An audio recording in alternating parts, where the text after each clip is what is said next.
tudo bem com você? Que a graça e a paz de nosso Jesus esteja em sua vida. Hoje eu vou continuar com a minha meditação no capítulo 10 dos Atos dos Apóstolos, quando Pedro ele vai até a casa do centurião Cornélio. Lembrando que centurião era uma pessoa que comandava um grupo de soldados romanos composto por 100 homens. E também diz no início do capítulo 10 que ele fazia parte da corte italiana. Lembrando que uma corte ela era composta por 600 homens, que é a 10ª parte de uma legião romana. Uma legião era composta por 6.000 soldados. Uma corte era composta de 600 soldados e a centúria 100 soldados. E este homem, chamado Cornélio, ele comandava esta centúria. E eu já meditei até o versículo 23. E hoje eu vou continuar a minha meditação. Lembrando que Cesareia ficava distante de Jope aproximadamente 45 quilômetros, 45 quilômetros, e os homens que foram buscar Pedro, a mando de Cornélio, eles dormiram na casa de Simão, o curtidor, e no dia seguinte eles partiram. E Pedro, ele não foi só para a casa de Cornélio. Diz no capítulo 11, versículo 12, que foram aproximadamente 6 homens, ou seja, eram 6 homens que acompanharam Pedro. Talvez estes homens que foram com Pedro, eles foram na expectativa do que aconteceria e qual seria o significado de tudo aquilo que estava acontecendo. E também, claro, creio até para servir de testemunha, uma vez que depois Pedro ele poderia ser acusado pelos irmãos de estar comungando com os gentios. E, de acordo com a lei, claro, Pedro era um cristão, mas no início da igreja, mesmo eles sendo cristãos, os apóstolos, os discípulos, eles evitavam comunicar com os gentios. Os gentios eram imundos, eram impuros, eram considerados como cães. Então, creio que estes 6 homens, como está lá no capítulo 11, versículo 12, que foram com Pedro até a casa de Cornélio, foram justamente para ver e também futuramente servir de testemunho do que aconteceu realmente na casa deste homem, que era um gentil. Então, versículo 24, no dia imediato, os 3 homens chegaram no dia anterior, um soldado e 2 servos piedosos, como já meditei no início do capítulo. Então eles dormiram na casa de Simão o curtidor, provavelmente, e no dia seguinte, ou no dia imediato, entrou em Cesareia.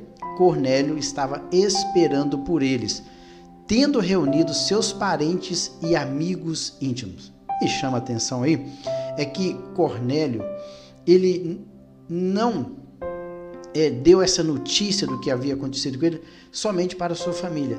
Ele comunicou isso aos parentes e também aos amigos mais chegados da sua pessoa. E eles reuniram todos ali na casa de Cornélio, na expectativa da chegada de Pedro. Parece que eles viam em Pedro um homem sobrenatural. Nós vamos ver mais à frente o que acontece.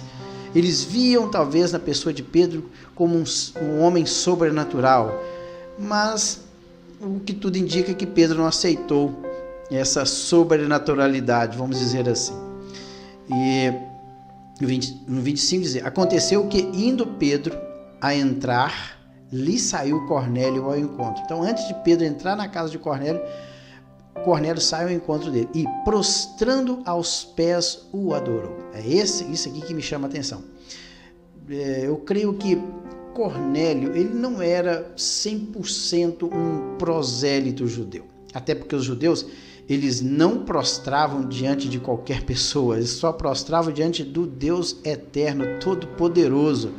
Os judeus, a partir do momento em que eles foram para o cativeiro babilônico, eles voltaram de lá, vamos dizer assim, vacinados contra a idolatria. Então eles não se prostravam diante de qualquer coisa, a não ser diante do eterno Deus. E veja aqui que este homem chamado Cornélio, ele se prostra e adora a pessoa de Pedro. Então, creio que ele observava a religião judaica, ele talvez frequentava a sinagoga judaica, mas não era um membro ativo desta comunidade. E antes de nós irmos para o versículo 26, vamos ver aí o significado de prostrar e adorar. Então ele usa duas coisas aí. Primeiro aí é prostrar. A prostrar é uma palavra grega, é pipto, e ela está cair, colocar sobre aos pés. Foi isso que ele fez, ele caiu de joelhos. E vem outra palavra, olha, caiu aos pés de quem? De Pedro, e o adorou. A palavra grega é proskinel. Proskinel vamos dizer assim, é sinal de reverência, beijar a mão. Era um costume dos orientais fazerem isso diante de grandes autoridades e diante dos deuses. Eles caíam ao solo e eles beijavam a mão em sinal de reverência. Pode ver que cair de joelhos, tocar o chão com a testa, com uma expressão de profunda reverência. Foi isso que fez esse homem chamado Cornélio. Então é isso que é adorar. Adorar é prostrar, reverenciar.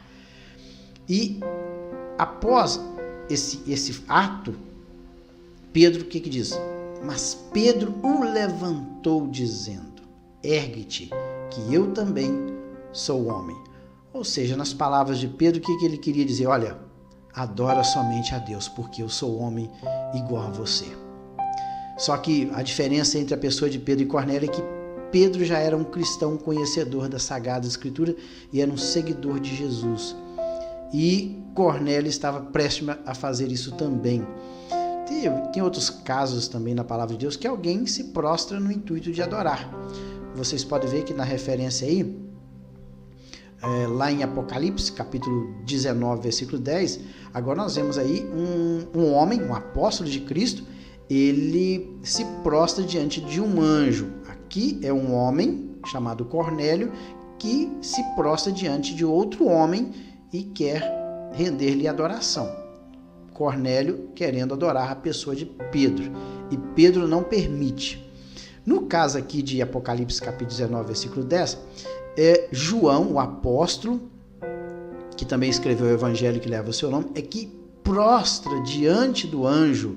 E o anjo, o que o anjo disse? Olha, não faças tal, sou teu conservo, eu sou servo juntamente com você, eu sou um servo igualzinho a você, e de teus irmãos que têm o testemunho de Jesus, adora a Deus, porque o testemunho de Jesus é o espírito da profecia. Então somente um ser neste universo é que deve ser destinada toda a nossa adoração, toda a nossa prostração, toda a nossa reverência deve ser direcionada a um ser, e esse ser chama-se Jesus Cristo de Nazaré.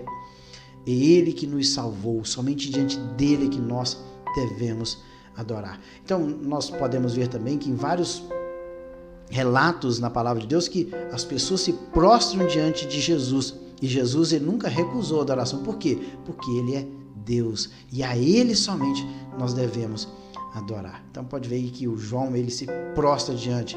Tem outro fato também que no mesmo livro de Apocalipse, no finalzinho, já encerrando o livro, novamente o João, parece que é uma tendência natural do ser humano ele prostrar diante de uma pessoa ou de um ser que na mente dele essa pessoa é muito superior à sua pessoa. O caso aqui de Cornélio, ele se considerava insignificante diante da pessoa de Pedro, que era um apóstolo de Cristo. Aqui no caso de João, nesses dois relatos aqui, tanto no 19 como no 22, João ele se prostra diante do anjo, considerando ele um ser humano e o anjo numa categoria muito superior à dele. E também aqui o anjo, nos dois casos o anjo recusa, olha, não faças tal, porque eu sou conservo teu e de teus irmãos, os profetas, e dos que guardam as palavras deste livro. Adora a Deus. Então, adoração somente ao Senhor nosso Deus, Jesus Cristo, nosso Salvador. E ele, após levantar o Cornélio, mas Pedro levantou dizendo, ergue-te, eu também sou homem. Falando com ele, entrou encontrando muitos reunidos ali. Muita gente estava reunida na casa deste homem chamado Cornélio. Então, Pedro, ele fez uma prédica para um grupo de pessoas. Talvez ele nem esperava isso. A quem se dirigiu dizendo. Então, falando com ele, entrou encontrando muitos irmãos ali, a quem se dirigiu dizendo, vós bem sabeis que é proibido a um judeu ajuntar-se ou mesmo aproximar-se a alguém de outra raça. A palavra grega aí é allofulos, que é estrangeiro. Não é permitido eu estar com estrangeiro. Mas Deus me mostrou que a nenhum homem considerasse comum ou imundo. Veja que Pedro aqui no sermão dele, ele está usando as mesmas palavras que quando a voz vinda do céu, através daquele lençol, usou as mesmas, comum e imundo. E ele pega as mesmas palavras que aquela voz direcionou à sua pessoa, ele usa agora na casa de Cornélio. Por isso, uma vez chamado, vim sem vacilar. Pergunto, pois, por que razão me mandastes chamar? Outra coisa é que quando Pedro fala para tanto Cornélio quanto para a comunidade de pessoas que estava ali naquele local, provavelmente essas pessoas sabiam muito bem do costume judeu. Porque, vós bem sabeis. Ele não ia falar algo que alguém não tinha ciência. Vós bem sabeis que é proibido a um judeu ajuntar-se ou mesmo aproximar alguém de outra raça, alguém que é estrangeiro. Ele fala isso para aquele grupo de pessoas, porque provavelmente as pessoas que ali estavam juntamente com Cornélio, elas eram sabedoras de que os judeus não se aproximavam de um gentil, de um estrangeiro. E ele faz uma pergunta, por que vocês me mandaram chamar?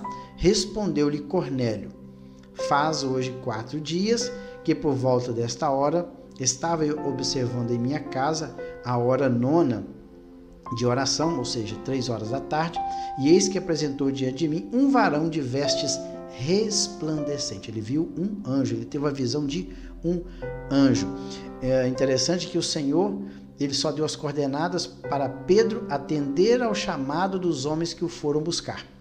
Com relação à visão que Deus tinha dado para Cornélio, o Espírito Santo não comunicou isso para Pedro. Interessante. Aqui sim, Cornélio, ele relata pessoalmente para Pedro o que aconteceu 4 dias atrás. Por quê? Ele teve a visão, mandou o servo buscarem, eles foram, dormiram, voltaram. Então, durante esse período todo aí, passaram-se 4 dias. E disse Cornélio, Cornélio, a tua oração foi ouvida. O anjo disse para a pessoa de Cornélio, Cornélio, a tua oração foi ouvida e as tuas esmolas, elas foram trazidas em memorial na presença de Deus. Veja bem que na mesma ordem, Deus, ele atentou para a oração deste homem chamado Cornélio e, posteriormente, Deus também, ele olhou para as esmolas que este homem fazia. E continua o verso 32. Manda, pois, alguém a Jope a chamar Simão, por nome Pedro. Acha-se hospedado em casa de Simão, curtidor, à beira-mar, que hoje é Tel Aviv. Portanto, sem demora, mandei chamar-te, e fizeste bem em vir. Agora, pois, estamos todos aqui na presença de Deus. Interessante isso aqui. Esse Cornélio já tinha meio caminho andado para ser um autêntico cristão, mas faltava alguma coisa ainda, faltava Jesus entrar na vida dele. Pois Jesus é o caminho, a verdade e a vida. Ninguém, quando Jesus diz ninguém vem ao Pai, ou ninguém vai ao Pai, como eu estou dizendo, ninguém vá a Deus se não for pela pessoa do Senhor Jesus. Não há outro Salvador aqui nessa terra a não ser através da pessoa do Senhor Jesus. Por isso que mesmo este homem, fazendo as suas orações, esmolando, sendo um homem temente a Deus, mas ele precisava de algo. Ele precisava de Jesus na sua vida. E foi isso que Pedro foi lá fazer na casa dele. Foi lá na casa de Cornélio apresentar Jesus, o nosso Salvador. Olha aí, estamos prontos para ouvir tudo o que foi ordenado da parte do Senhor. Então falou Pedro dizendo: reconheço por verdade que Deus não faz acepção de pessoas. Então ele, realmente, Deus não faz, depende de que esta pessoa esteja com o coração contrito e quebrantado para que Deus possa agir em sua vida. É isso que precisa. Pelo contrário, ele continua, pelo contrário, em qualquer nação, aquele que teme e faz o que é justo, lhe é aceitável. Desde que seja justo, é aceitável. E ele pode ver que isso também está lá em Isaías 56:6, ó. E aos filhos dos estrangeiros que se unirem ao Senhor para o servirem e para amarem o nome do Senhor e para serem seus servos. Todos os que guardarem o sábado, não o profanando, e os que abraçaram a minha aliança. Lá no Antigo Testamento, o Senhor já usava de misericórdia todos os povos que estavam ao redor de Israel, desde que reconhecesse o Senhor como Deus, amarem o nome do Senhor e guardarem as leis que foram dadas a Moisés, eles seriam parte do povo de Deus, mesmo sendo estrangeiro lá na antiga aliança. E agora, na nova aliança, trazida pelo Senhor Jesus, o reino de Deus, é da mesma forma. Não há acepção de pessoas. 36. Esta é a palavra que Deus enviou aos filhos de Israel, anunciando-lhes o evangelho da paz por meio de Jesus Cristo. Este é o Senhor de todos. Primeira coisa aí, ele apresenta um Senhor. Interessante que esse oficial romano, esse centurião, ele talvez conhecia o Senhor como o imperador. O imperador era o Curios. O Curios era o imperador romano. Mas Pedro aqui agora ele apresenta um Senhor superior a todos os demais aqui dessa terra. Quem é ele? O Senhor Jesus. E pode ir. Por meio de Jesus Cristo. Este é o Senhor de todos. Vamos ver? Olha aí a palavra. Curios. Curios é o Senhor soberano, Estado soberano, príncipe, chefe. E pode ver que a palavra também indica o imperador romano. Mas aqui no caso, Pedro estava apresentando um Senhor muito além do imperador de Roma. Vós conheceis a palavra que se divulgou por toda a Judéia, tendo começado desde a Galiléia, depois do batismo de João, pregou como Deus ungiu a Jesus de Nazaré com Espírito Santo e com poder, o qual andou por toda parte fazendo bem e curando a todos os oprimidos do diabo, porque Deus era com ele. E nós somos testemunhas de tudo o que ele fez na terra dos judeus e em Jerusalém, ao qual também tiraram a vida pendurando no madeiro. Interessante é que ele apresenta agora Jesus. E fala assim, olha, vocês sabem da notícia. A notícia ela circulou por toda a região. Quem era Jesus de Nazaré? O que ele fez na região da Galileia e também na região da Judéia. Até porque Cesareia, onde Cornélio estava destacado como centurião, ela distava da cidade de Nazaré a aproximadamente 35 quilômetros. Então ficava bem próximo Nazaré de Cesareia. E a notícia provavelmente tenha chegado até Cesareia a respeito da morte de Jesus, porque Jesus ele era diferente, ele fazia sinais, milagres, maravilhas para mostrar que realmente ele era o Messias que havia sido prometido pelos profetas do Antigo Testamento. Jeremias, o que mais falou, melhor, Isaías foi o que mais falou a respeito do Messias. Isaías 53, ele fala que ele levou sobre si as nossas dores, as nossas enfermidades. Aqui está falando do pecado. O maior problema que afligia a humanidade, a maior enfermidade que afligia os povos anteriormente era o quê? Era o pecado. E ele veio e resolveu o pecado. O problema do pecado, ele morreu na cruz, derramou seu sangue e nos libertou do poder do pecado. Era uma enfermidade incurável. Somente Jesus podia fazer isso. E ele fez ali na cruz do Calvário. E ele diz o seguinte, que Jesus ele andou fazendo bem, curando, libertando os oprimidos do diabo, porque Deus era com ele. Ele era o Salvador, o Filho de Deus. E ele diz mais, olha, Cornélio, e para os demais que estavam na casa de Cornélio, e nós somos testemunha de tudo. Por que nós, ele coloca aqui no plural? Porque ele estava, Pedro e mais 6 homens, como eu já disse, está lá no capítulo 11, no versículo 12 do livro de Atos que nós estamos meditando. Diz que 6 homens estavam com Pedro. Olha, e esses homens que estavam com Pedro, com certeza, também viram aquilo que Jesus fez na região da Galileia e na região da Judéia. Olha, nós somos testemunhas de tudo que ele fez na terra dos judeus e em Jerusalém, ao qual eles tiraram a vida. Transferiu a responsabilidade de tirar a vida de Jesus para quem? Para os religiosos da época. Quem? Os judeus. Os judeus religiosos é que condenaram Jesus através do Sinédrio e o entregaram para quem? E o entregou, melhor dizendo, e o entregou para quem? Para as autoridades romanas, porque somente o Império Romano é que tinha o poder de tirar a vida. Então, o Sinédrio julgou, condenou e, logo em seguida, o Império Romano executou, pendurando Jesus em um madeiro. Mas ele continua. Pedro não para por aí. Olha só. A este ressuscitou Deus ao 3º dia. Olha, os judeus entregaram Jesus para ser morto, pendurando no madeiro. Mas ele não ficou na sepultura. Não fazia sentido eu estar anunciando um Deus morto. Não faz sentido.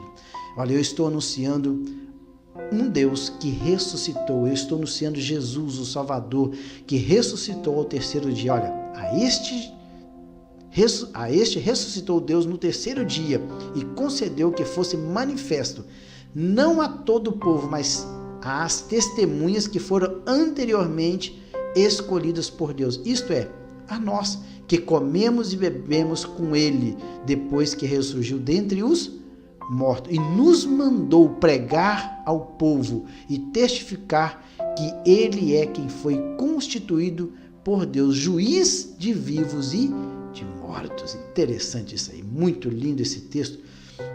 Ele fala assim, olha, ele morreu e ressuscitou. Deus o ressuscitou ao 3º dia.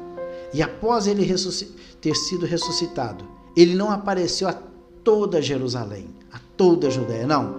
Ele tinha os seus escolhidos. Quem eram? Aqueles que comeram e beberam com ele durante todo o seu ministério. A estes, ele apareceu.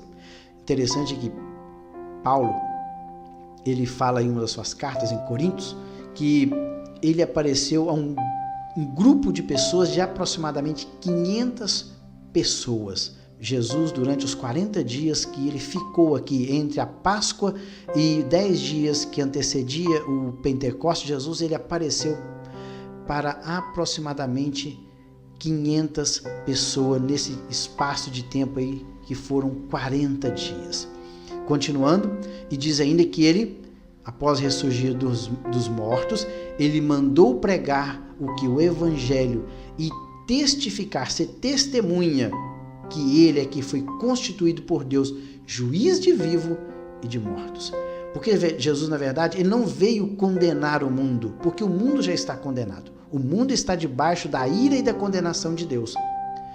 Jesus veio o quê? Salvar aqueles que estavam condenados. Outrora, antes de conhecer Jesus, todos nós estávamos o quê? Condenados. Agora, através da pessoa de Jesus, ele veio o quê? Nos livrar da condenação eterna. 43.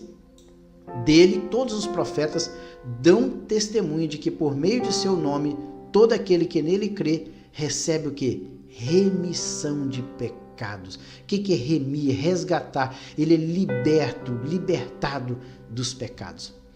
Interessante que o sermão de Pedro não foi tão grande, foi pequeno. pelo menos o que está registrado aqui. Ainda Pedro falava essas coisas. Pedro ainda estava no meio do seu sermão, quando caiu o Espírito Santo sobre todos os que ouviam a palavra.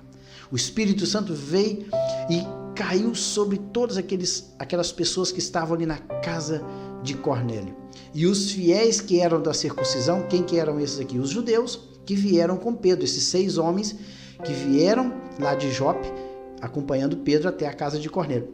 Os fiéis que eram da circuncisão, que vieram com Pedro, admiraram-se, porque também sobre os gentios foi derramado o dom do Espírito Santo, pois os ouviam falando em línguas e engrandecendo a Deus. Então perguntou Pedro, olha aí, perguntou Pedro, porventura pode alguém recusar água para que não sejam batizados estes que, assim como nós, receberam o Espírito Santo?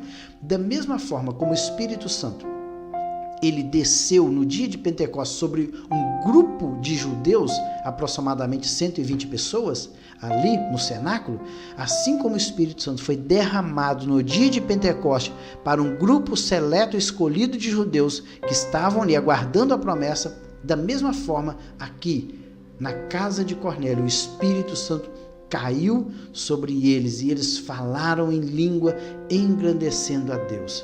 E quando Pedro viu aquilo, que o Espírito Santo foi derramado sobre aqueles gentios, da mesma forma como ele havia sido derramado lá no dia de Pentecostes sobre os judeus, ele falou assim, olha, o que impede dessas pessoas serem batizadas?